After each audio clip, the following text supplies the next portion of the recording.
Dungeons and Ruins is the latest installment in Kobold Press's new Campaign Builder series. Dive deeper with this step-by-step guide to building dusty vaults and lost tombs ripe for exploration in your Tales of the Valiant and 5th edition games. Within its pages, you'll uncover the tools to create memorable dungeons, lost cities, and haunted barrows, all with secrets to uncover and treasures to be won.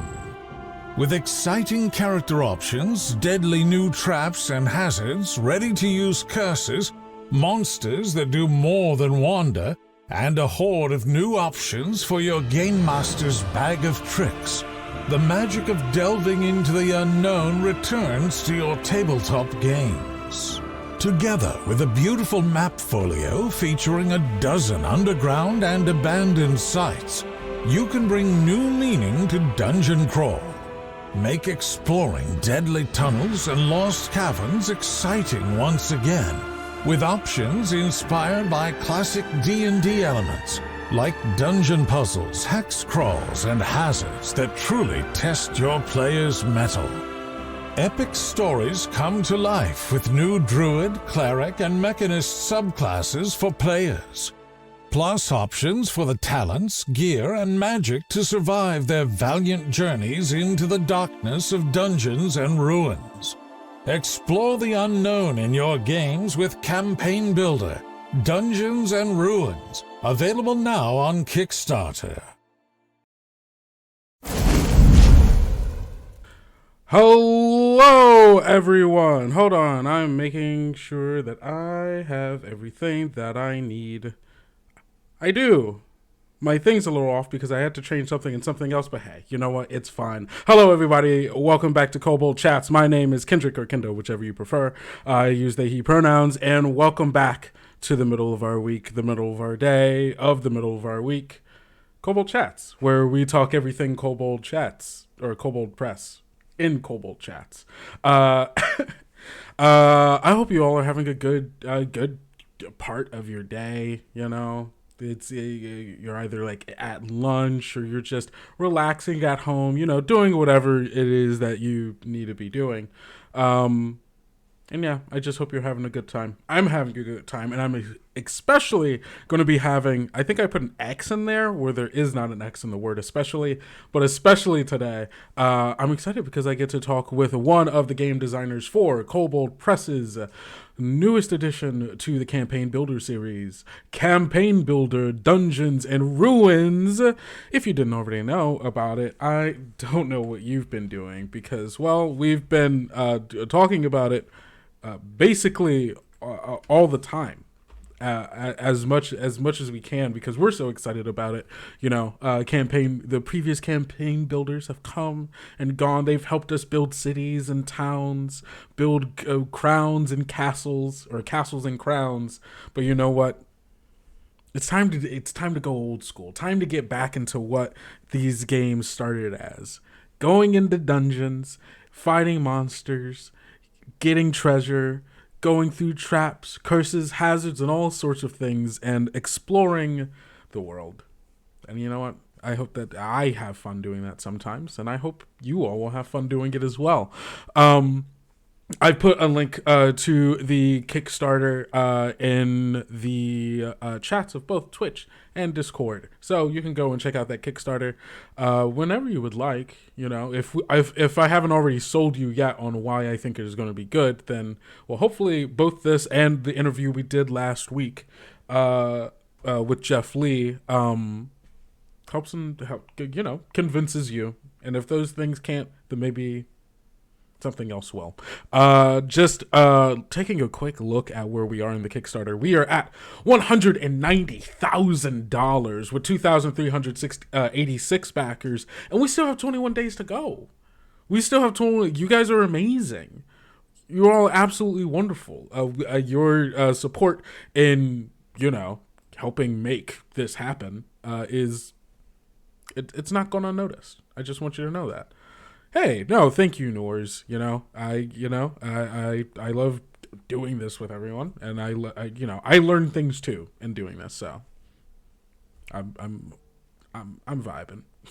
Um, let's see. Where was I? Oh yes. So at 190,000, you know what that means? We've already unlocked 3 of our stretch goals. That's what they're called, stretch goals. We've already unlocked the form fillable dungeon tracker, which is basically like a dungeon character sheet for your dungeon, making it easier to keep track of, which anything that helps that in my mind is good as someone with severe ADHD, and the messiest notes one could imagine.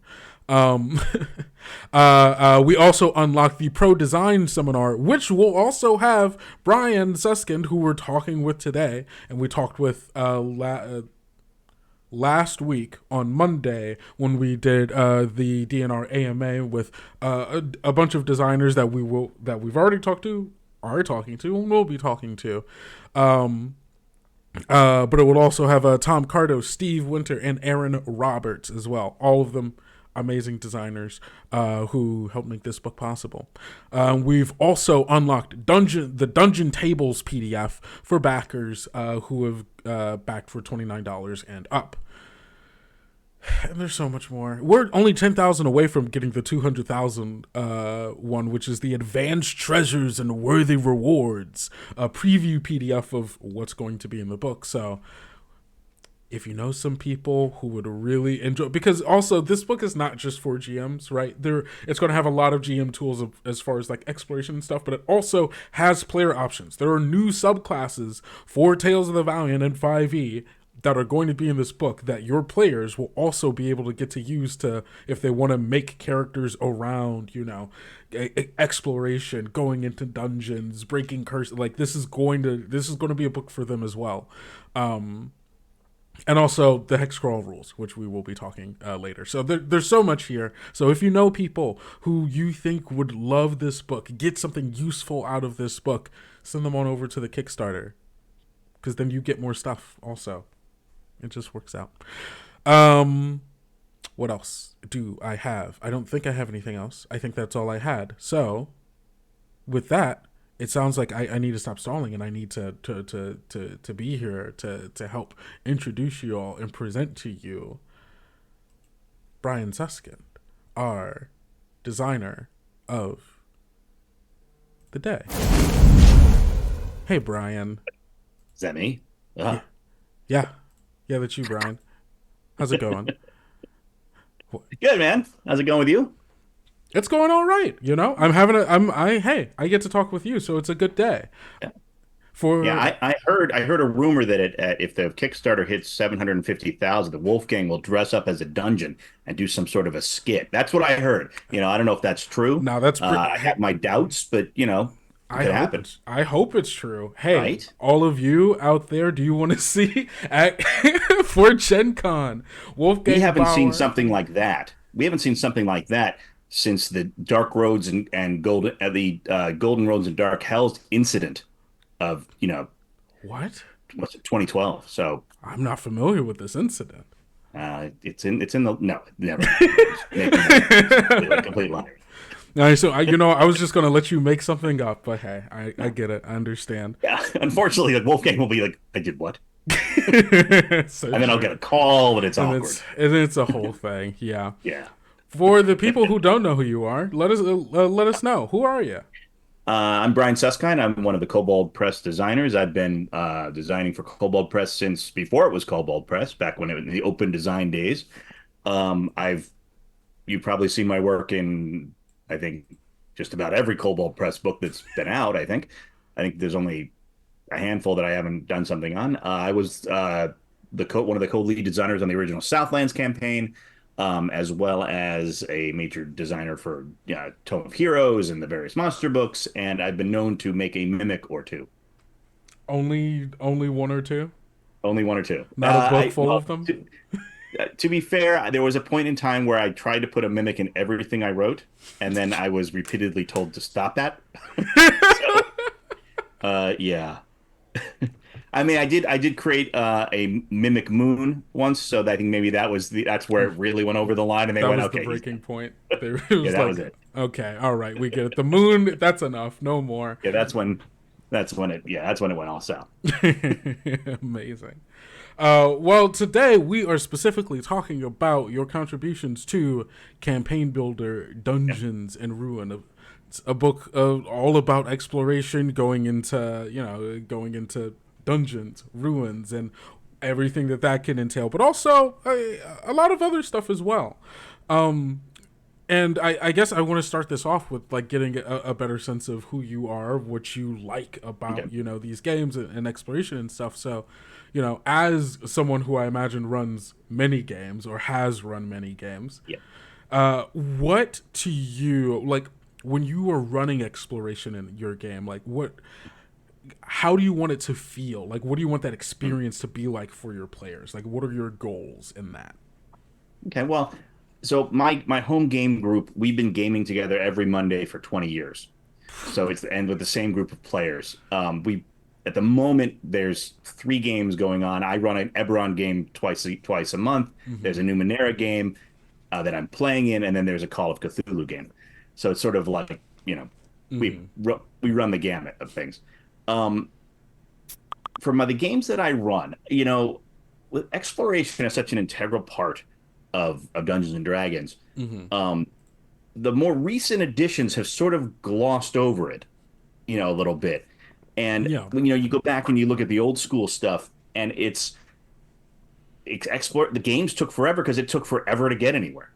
Which and as a modern gamer, I know that no, not many players want to spend 4 months of game time, foraging for berries, you know, Right. and it's not like a survivor simulator, Yeah. where Yeah. like, okay, but so when I run games, I lean heavily towards story because I started as a screenwriter, so story is the biggest thing for me. I love journey mechanics. Mm-hmm. I love the like they stop for a rest, and I'll say to the players, okay, one of you tell us a story of your character, in character of what a story your character would tell around the campfire. Go, Mm-hmm. Yeah. and they get a little tchotchke or inspiration or something if they do it well, and it's a chance for them to sort of talk in character. Um, with exploration, I really centered around story.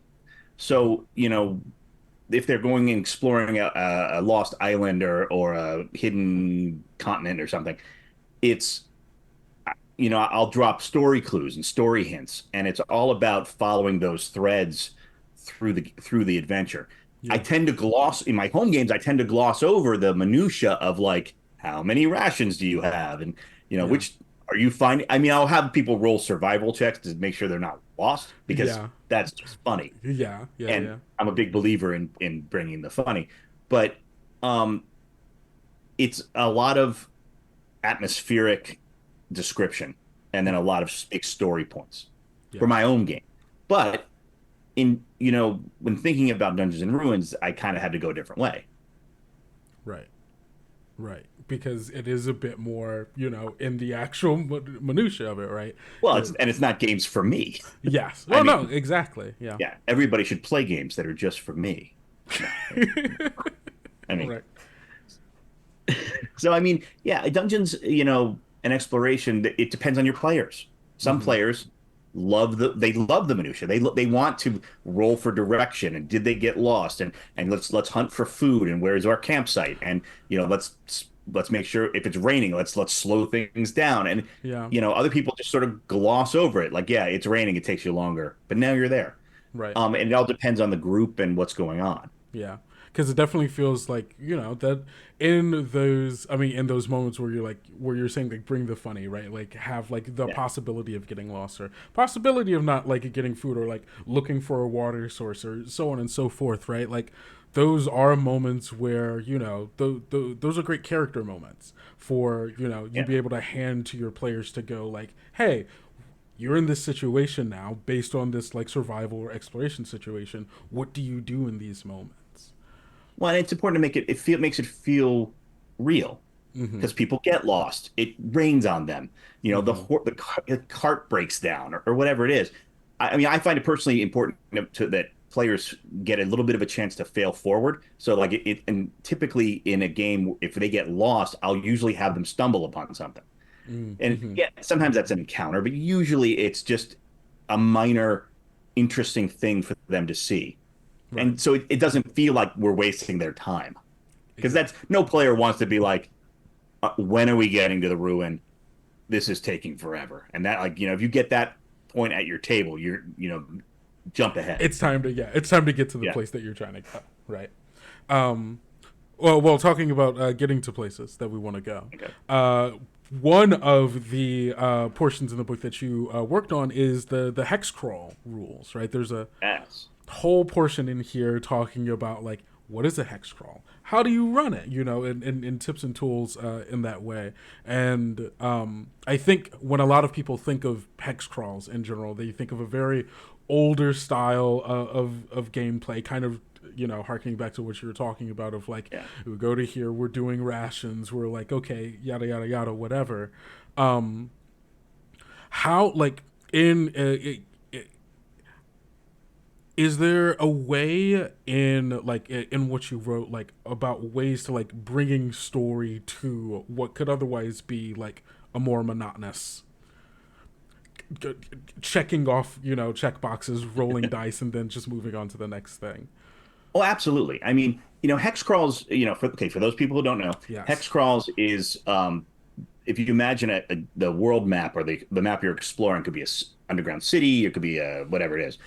And if you inlay a hex map, a hex grid on it, hex map is basically you're exploring one hex at a time. And like a hex could take a half a day or all day to explore. And if you find something like a structure or an encounter, like the story sort of zooms in and then you deal with that.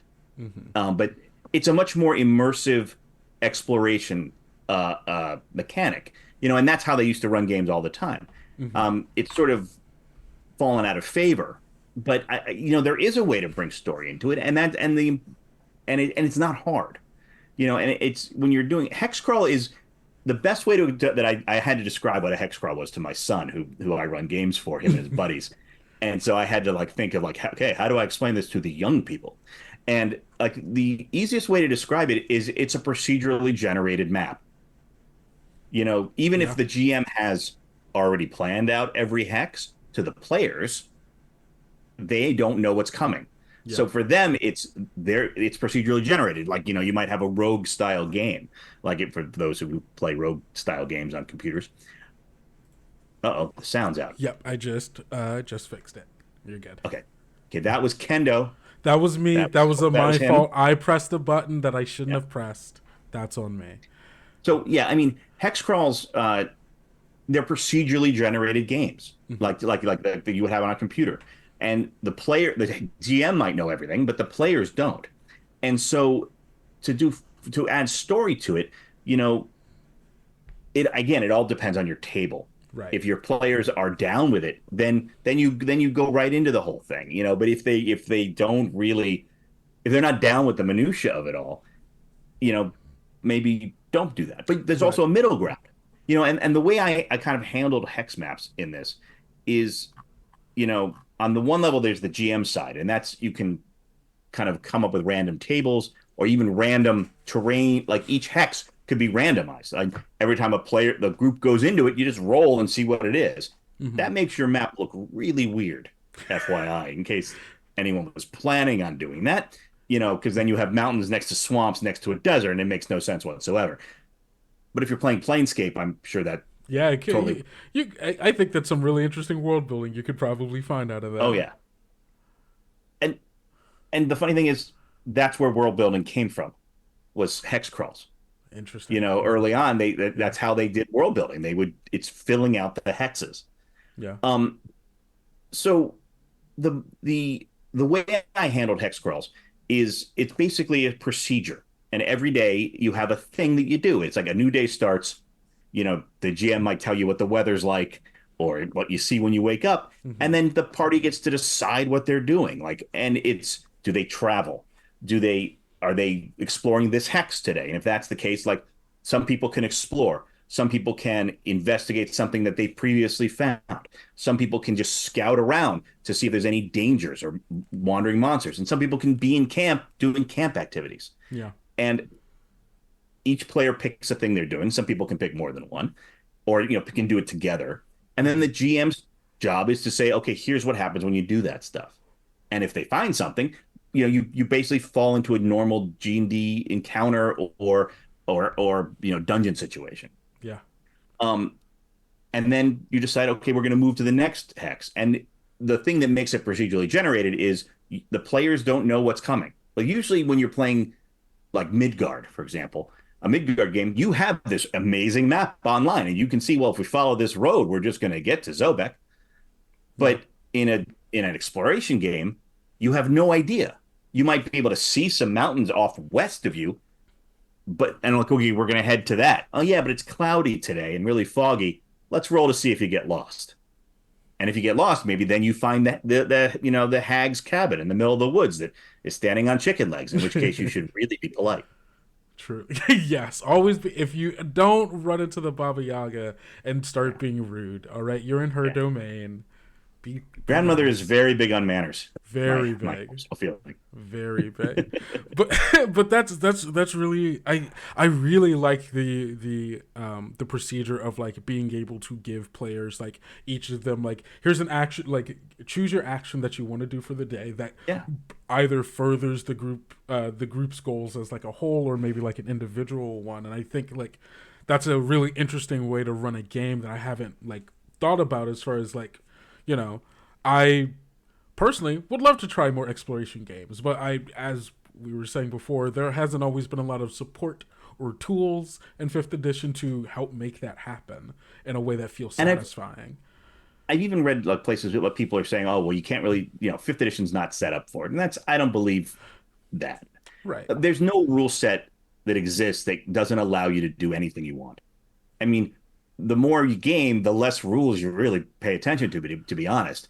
Because you could handle like the exploration part of a hex crawl, for example, like where you're Yeah. exploring one hex. You could handle it just by a simple die roll, or you could really, like you can really Dig into discuss it. it out and you can Yeah. describe it, and it could be a series of hexes. It could be a whole skill challenge if you wanted to. Mm-hmm.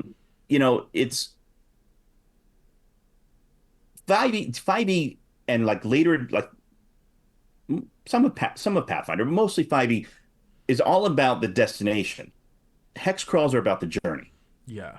Yeah. And it in a lot of times they play games, they go, okay, well, we need to get to the thing and do the thing. But Mm-hmm. sometimes getting there is, they say the old expression, getting there is half the fun. It's like getting here could kill you.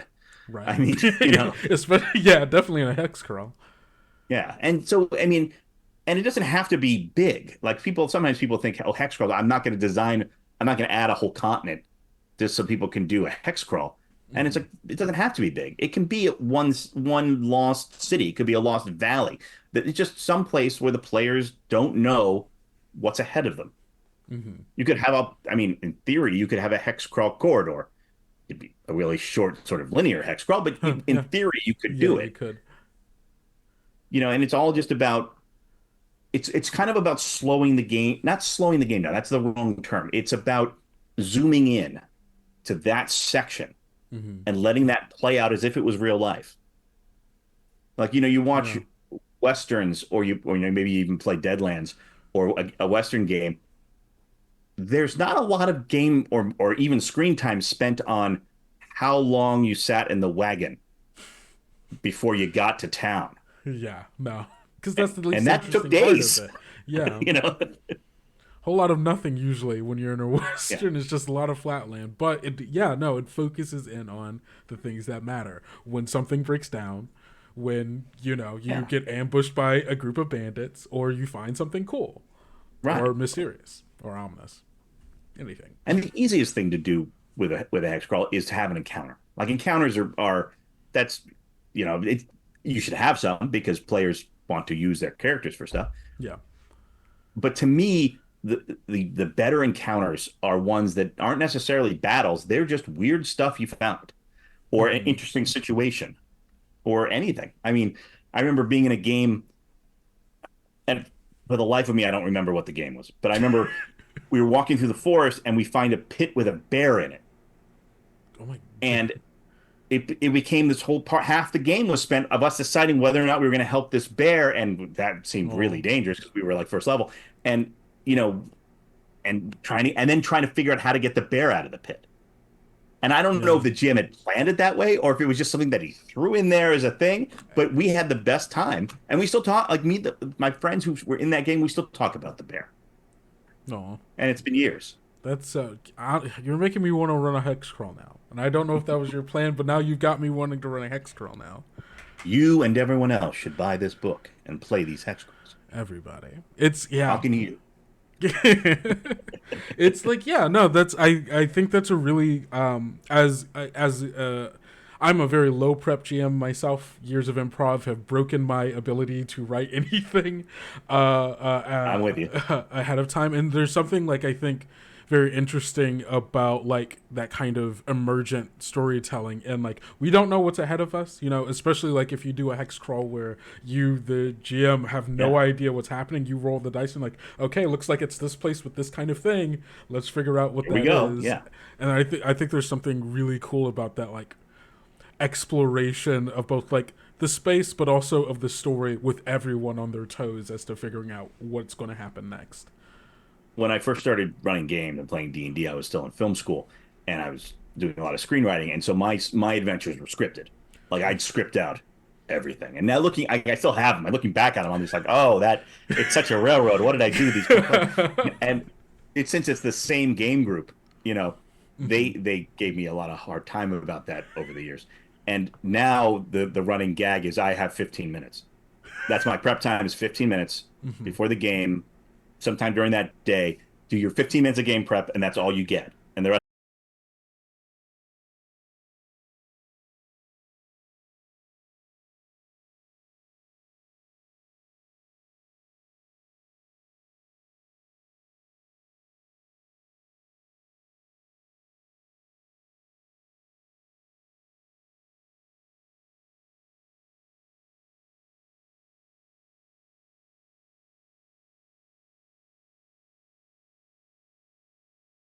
Hold on.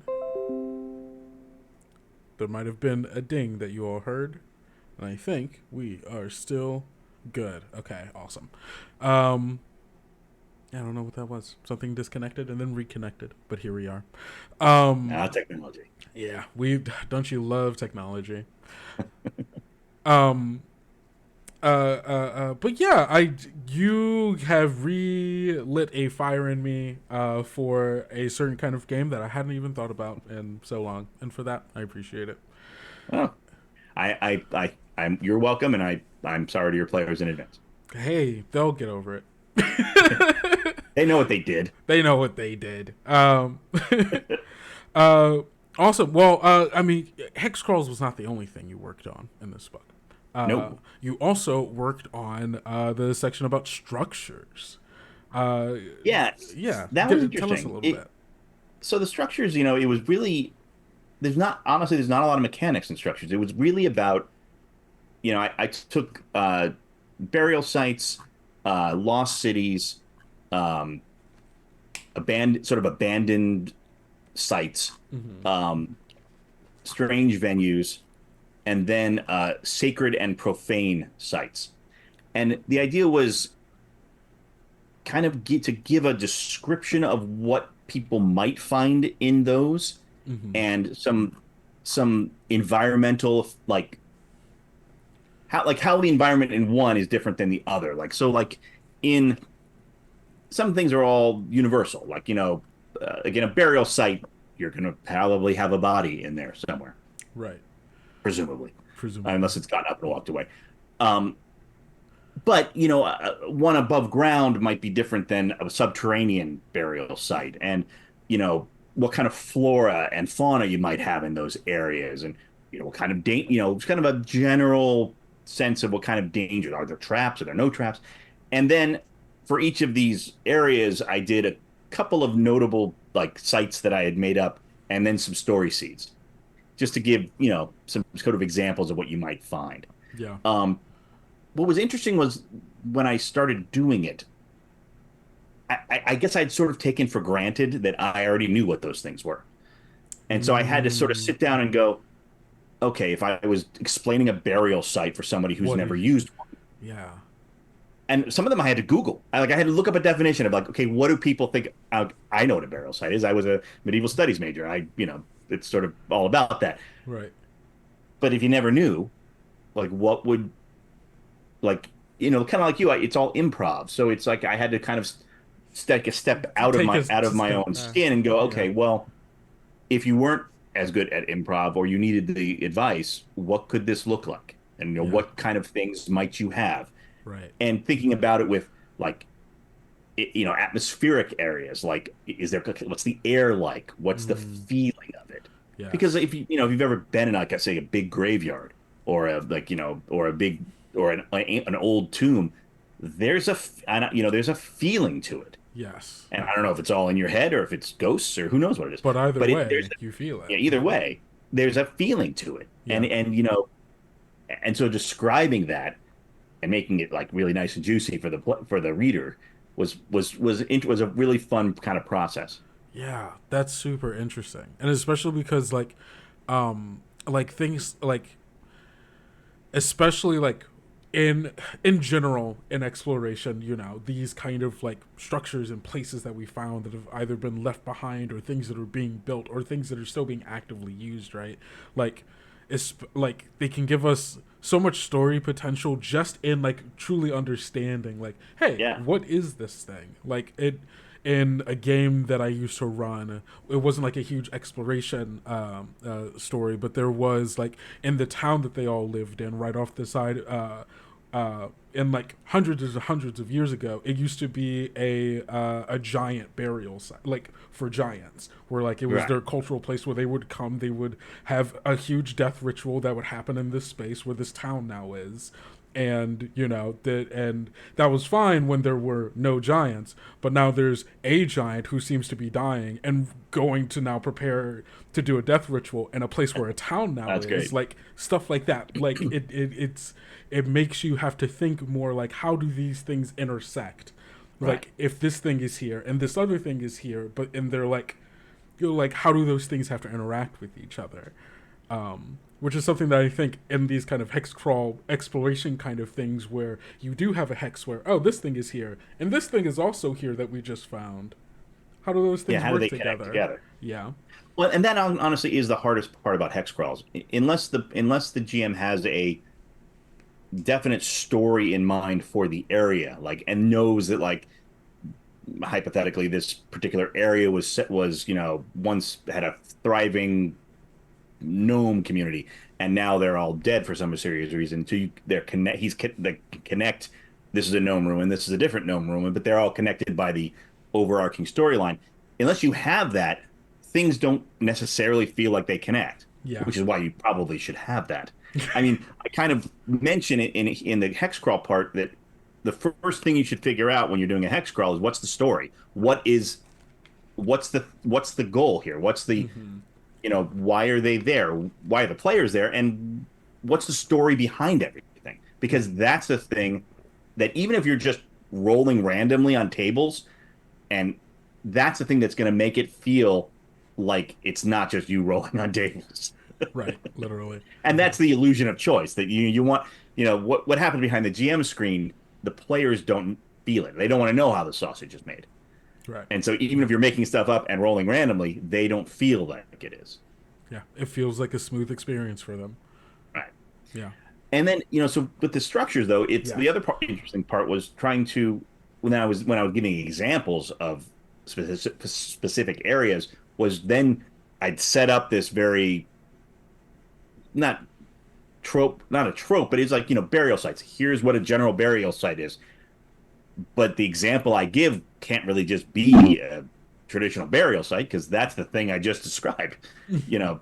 And so then I had to then think out of the box and be like, this could also be a burial ground. Like the one for burial grounds that I include is called the Mortuary of Memories, and it's like an old like cathedral like building that holds crystal orbs that contain the memories of the culture that lived there. And if you touch one of them, you experience that as if it was real, whatever that memory was. Yeah. So it's a burial ground for memories. That's so cool. That's so cool. Cause yeah. I mean, yeah, burial sites don't just have to be for. But yeah, wow, that's so cool. I And the my favorite of all of the structures though had to be Uh-huh. the strange venues, The strange venues. Okay, which what is a strange venue? I mean, which is probably those of you who I've gamed with would not be surprised that that was the one that I like. Um, I mean, a strange venue could be anything. It Hmm. could be anything from a community of mimics to a valley populated entirely by oozes, or it's a tree made out of meat. Who knows what it is? I mean, there's no limit of what it could be. I Probably love the that stranger, the better. the mimics were the first thing you went to when giving an example. Strange. I don't know, it's just Who, hypothetical. yeah, no, who Um, knows? so like the one I put in the examples I used is, and I don't know if this name will make it through editing, so don't quote me on this. But right now it's called Down Down to Bullet Town, and it's basically Okay. it's the it's the land shark, the bullets. I always call them bullets, but it's probably bule, aren't they? I always called it bullets. I don't Yeah, know. and Yeah. it's basically like a where they go to have young, and it's like this vertical. It's a vertical space like with twisting tunnels because they can dig, and Hmm. it's full of young bullets, and it's basically like a strange bullet community that maybe the players end up in. They get dragged down there. Who knows? That Um, gives, I don't know why that's giving me the like Gorons from Ocarina of Time, like going to the oh yeah, yeah, mountain yeah. and like Well, seeing kind like of all these things that twisting eat around. rocks and and push things around. But yeah. And then when you're thinking of a weird thing to put into your game, like a strange venue, it's very easy to fall into making it funny, or No. too graphic, or whatever. But there's a fine line between making it feel strange and Hmm. then just being silly. And you don't want to get into silly because it's very hard to get your table back from that. Yeah, because then they're too deep in the sauce at that point. It's very hard to get them to not do that in the first place. I So, train mine. They know. oh yeah, yeah, just role play for the love of God. So yeah, so the strange venues can just be anything that you turn on its head. I mean, it's even Hmm. just um, so like the classic upside down pyramid that you find that's underground Hmm. counts. I've told people in the past that I've always wanted to run a dungeon where you start at the end, like you get teleported in to the Yeah. boss's chamber, and then you have to you have to go out, and it's so the battles get progressively easier, sort of, Right. and the traps are pointed the wrong way, and just because it partially it amuses me, but it's But also just it's not expected. yeah. And that, yeah, I think that kind of brings up like what do you do when the right way to unlock a trap or like to open like a secret door is on the other side of it because that's where you were supposed to Yeah. solve it. Like how do Oh, you I deal do with those that traps all then? the time. Uh-huh. You open the door and it shoots a fireball from downrange. It's like, well, the trap's over there. Like it's that way. So, You're you know, gonna have to figure it out. my players hate me for this, but I once spent, and I think it was an hour of game time watching them try to open a door that was just stuck, and none of them pushed. You've made them paranoid.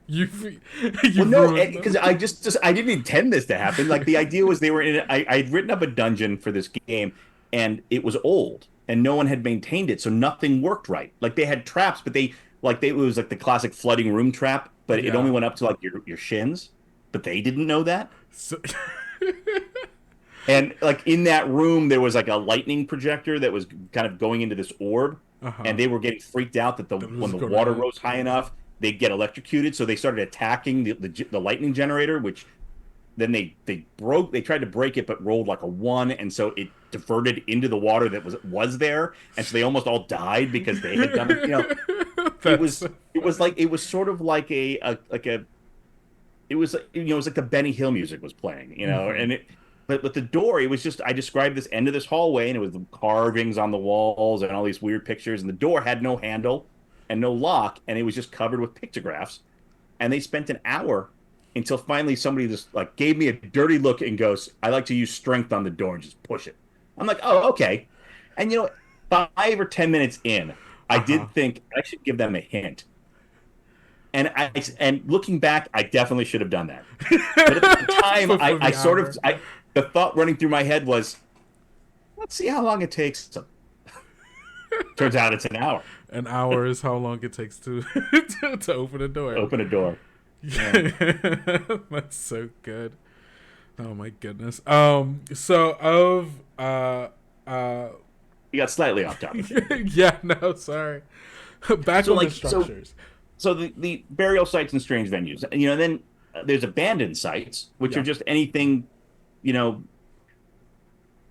that's no one's there right now. The trick with that one is, and the thing I mentioned in the book is, the first question you have to ask is why? Why aren't they there? Right. Like when did they leave and why did they leave? Because the running across an abandoned village that got run out by the horde that just rampaged through is going to feel much different than one where everybody was abducted by extraplanar beings Yeah. 400 years ago, Hmm. and they're going to feel different. And so, you know, you can throw this stuff up. You can even do this stuff, off the top of your head, but still have to make sure it feels right. Because if you just took the one where they just left, but described it the other, like the way that they've been gone 100 years, it won't make sense. Yeah. Yeah. And that, I think it like goes like, it's the fact that in Hex Crawls, when you're going through, like, or not even just in Hex Crawls, like in any exploration thing, and you're coming across like these weird venues or like something of that nature, like the way that you describe it and the way that the atmosphere that you bring to it can do so much as far as like selling your players on what is Oh yeah, happening and getting them bought into it, right? If you can, if okay, is this a place that they just got run out of by an invading horde that's going by, or being abducted by right. demons or celestials like a couple hundred years ago, like being able to find ways to uh not just describe that, but even be able to instill story in the moments of those kind of figuring out all of these things. Well, and I really believe that if it feels real to you, if you can see it in your head, Yeah. you can describe it well enough that your players will see it too. And heck, you don't even need to describe it to them. You can ask them to describe it. Like That's my I've favorite definitely been thing. into. I know. I definitely had things where I've gone in and been like, okay, this village is clearly, they make some rolls. Orcs came through and ran everybody out. Describe what the street looks like, and I'll Yeah. throw it off to a player, and they'll describe it. And half the time they come up with stuff that I never thought of, and then I'll just roll that into the game, and there it is. And it's so good, and even like sometimes even more specific questions of like Oh yeah, what is the smell that makes you know that something's off, or something, or yeah. like, or and things like that, and players will come up with some of the wildest things that you never would Well, have and thought of. it builds their immersion and Hmm. their buy-in and their investment in the game is enhanced by it. And I should say that we keep talking about the hex crawl as like you're rolling, they don't know what's going on, but really there's no difference between writing up having a preset location Hmm. and having a hex crawl location. They're the same thing. Right. It's And just that the yeah. players can't see it coming. You see it coming, and so or you're doing it off the top of your head. But if you're the type of person who's going to be running hex crawl locations off the top of your head, you probably also roll preset locations off the top of your head. So it's the Yeah. same thing, Yeah. and so the encounter design part, like the specific locations, is exactly the same as when you're running regular games. It's the stuff between them that makes the hex crawl different. Yeah. So good. So great. We're coming up here on the last 10 minutes of this. If Oh, any of you have any questions or anything before we say goodbye to our dear friend Brian here, now's your time, because yeah. you're running out. But I've got one last question for you. Okay. Oh dear. Uh, if you could give, any advice, to someone who is making a structure in their game, and they aren't, using one of the examples, or using like, a rolling off the table, what is the advice that you would give them so that for them to be able to make like a structure that their players are going to be talking about for like the next couple of years, or even like a strange location. We'll expand this to the Hex Crawls as well. Like how you and your friends are talking about the bear. What is the way that they can put in that kind of like almost viral engagement of their own players into the game? So I think there's two things to do. Like one is from the GM side and one is sort of a player side thing. So from the GM side, when you're designing a location, an encounter, whatever it is, structure, area, Yeah. I always look to what is not expected. Like make it memorable. Like make it like think outside the box. If you want to, if you know that they need to go into some cathedral, make the thing vertical. Make it hanging off the side of a cliff. It's in pieces, scattered across a crater. Like don't like, and you can have just a big cathedral, and there it is. But the players don't remember the cathedral that's normal. They remember the one that exists in 4 different planes, and every time you go through a doorway, you're now in a different plane, and the cathedral's now on fire in one, and another one it's made of ice, and another one it's floating in the wind. I mean, that's the stuff they remember. Right. From the player side, the things that I notice my players remembering is when I give them a moral problem. Oh. Like when they have to make a choice, a hard choice. And so I will purposefully set those up. Like you have the, person who looks like the abducted, villager, but it turns out they're the monster, but they're doing it because they have a good reason. They're trying to save, their love from something else. Like, and give the player a moral problem, like where both answers are bad, and they have to pick the one that they can live with. Yeah. Those are the things that they remember. Right.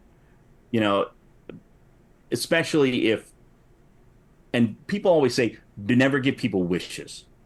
Oh, I And love giving my my res- players wishes.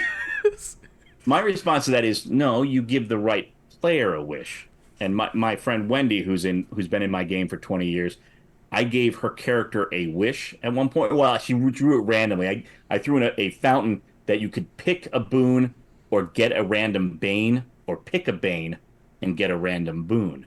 And she picked the bane that switched her alignment from chaotic good to lawful evil, and then she rolled a wish. And the table's going crazy. Right. They're like, oh Right. my God. And she looked at me and said, I wish to know how my mother died. She wished for character backstory. Yes. I almost cried. Oh, that's so good. That's so And people good. still talk about it. I mean, Yeah. Yeah. so Especially. yeah, I think that's how you get the players to that. Those are the memorable moments. It's people remember the big battle and like one shot of the dragon. They do remember that stuff, but you can't plan that because you never know how the dice are going to go. Right. But giving them a moral problem to solve, they remember that. Especially if you can set it up that they're invested in whatever the answer is. Yes. Yes. Oh, here's a good question on chat. Are you pro or anti funhouse dungeon structures? Is that like funhouse like the Carnival Funhouse or fun house dungeons? I feel like it's like the Funhouse dungeon where like or I mean maybe we're all Like total chaos, Yeah. total chaos. like you're like going from like Castle room to- Amber, yeah. Okay. 100% in favor. Yeah. Like like crazy carnival, that's my wheelhouse. That's your wheelhouse.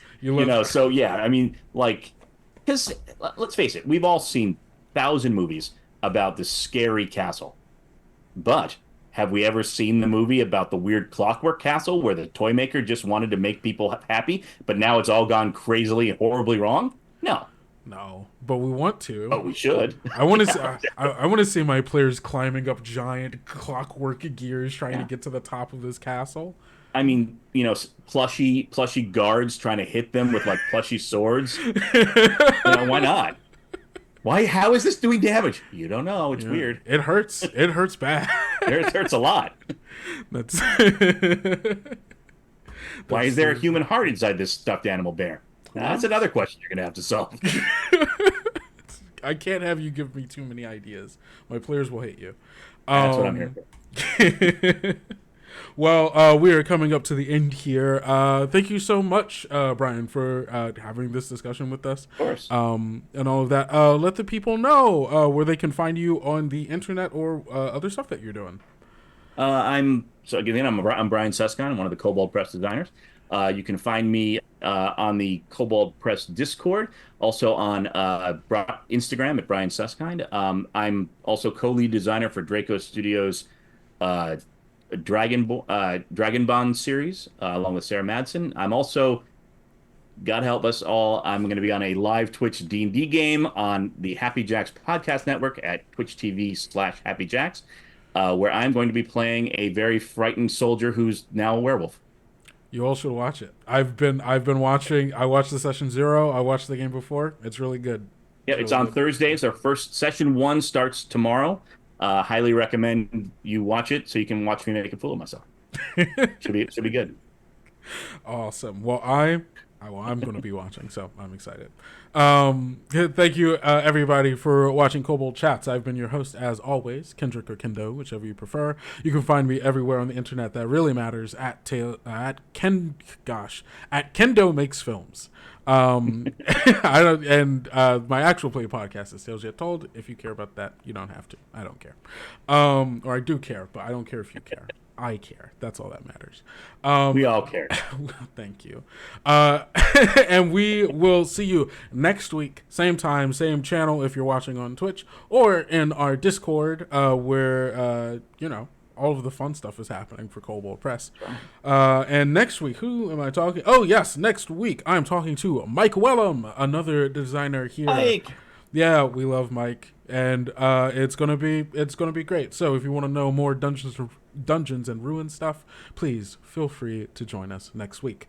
That's all I've got for you. Don't forget to go out, eat enough food, drink enough water, and get enough sleep, and take care of yourself, because self-care is very important, especially in the times we're living in right now. And don't forget to love yourself and everyone around you. See y'all.